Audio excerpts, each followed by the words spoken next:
Silent apocalypse. It's hard to grasp, but the absence of sound is what truly unnerves me. No blaring alarms, no terrified screams, just this eerie silence that drapes over the deserted town like a deathly pall. The final message from my fading radio sends shivers skating down my spine. Seek refuge immediately. This is not a prank. After that, only static. Peering out of my grimy apartment window perched high on the 24th floor, I survey streets once teeming with life. Now they lie barren, mirroring a post-apocalyptic wasteland from some dystopian film. Cars sit abandoned mid-street, doors flung wide open in silent mockery of their absent owners. This can't be happening, I find myself murmuring in disbelief. My voice ricochets off the walls of my cramped quarters. This must be someone's twisted idea of a joke. But there's no one left to share in the laughter now, not since the power failure.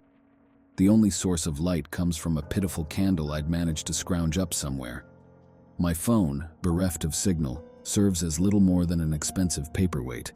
Suddenly, a gust slams into the window with such force it startles me, an unusual sensation in this deafeningly silent world.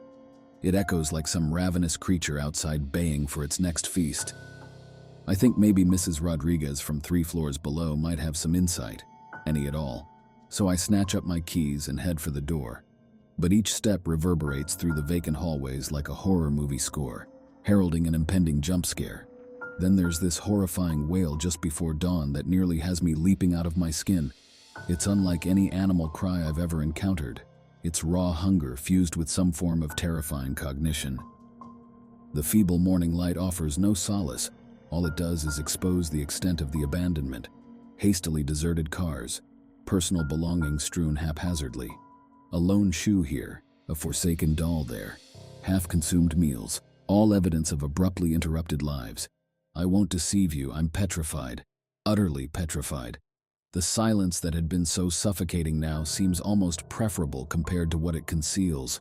Days morph into nights filled with rationing whatever sustenance I can scrounge, and attempting to catch some sleep despite the unseen horrors and echoing shrieks. The radio sits there redundant, a mocking memento of life before this chaos ensued. One day, while foraging in an empty store across the street, I spot something, towering and skeletal with skin taut over its bones. Its eyes blaze like 2 embers under dim light locked onto mine. It's not merely some brainless beast from a horror tale. This creature exudes intelligence. It growls at me in a low rumble that vibrates my very being as it advances toward me. I sprint back home as swiftly as possible, dodging debris and toppled trash cans until I reach the sanctuary behind my apartment's steel door, panting heavily with adrenaline surging through me. That night under an old blanket, an idea struck me. Maybe noise could be my weapon against these beings.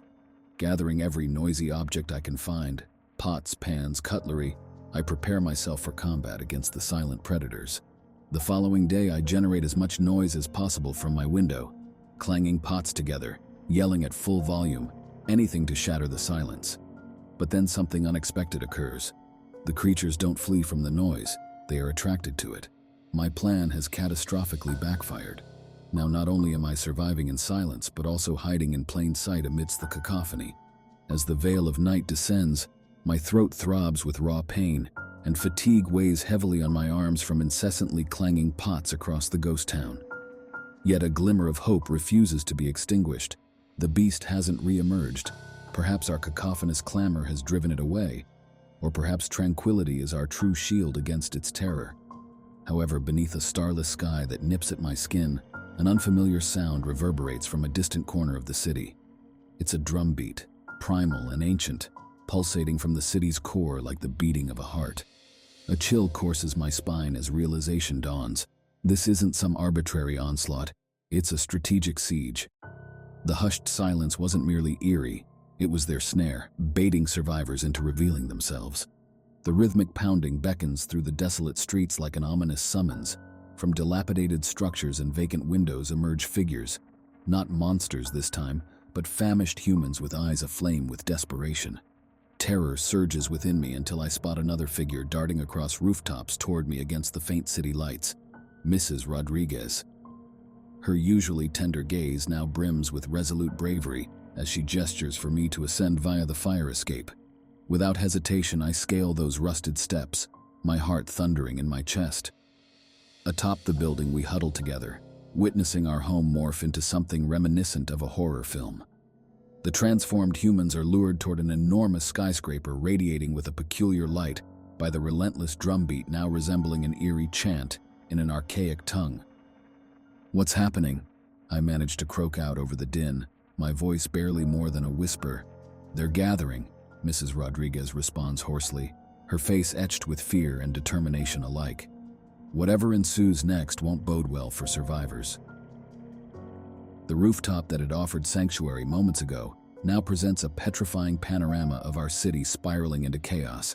We're ensnared, spectators to the unfolding nightmare. Suddenly, the chanting crescendos and it feels as if the city trembles. From that luminous skyscraper erupts a blinding light that tears through the sky.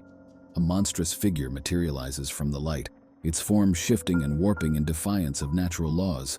It's an abhorrent amalgamation of flesh and bone, a creature ripped from your darkest dreams. With a roar that rattles our city's foundation, it turns its glowing gaze toward the survivors scattered on the rooftops. Mrs. Rodriguez stifles a sob and says, "It's over." Don't forget to like, comment, share, and subscribe to the channel. See you next time. Thank you for watching.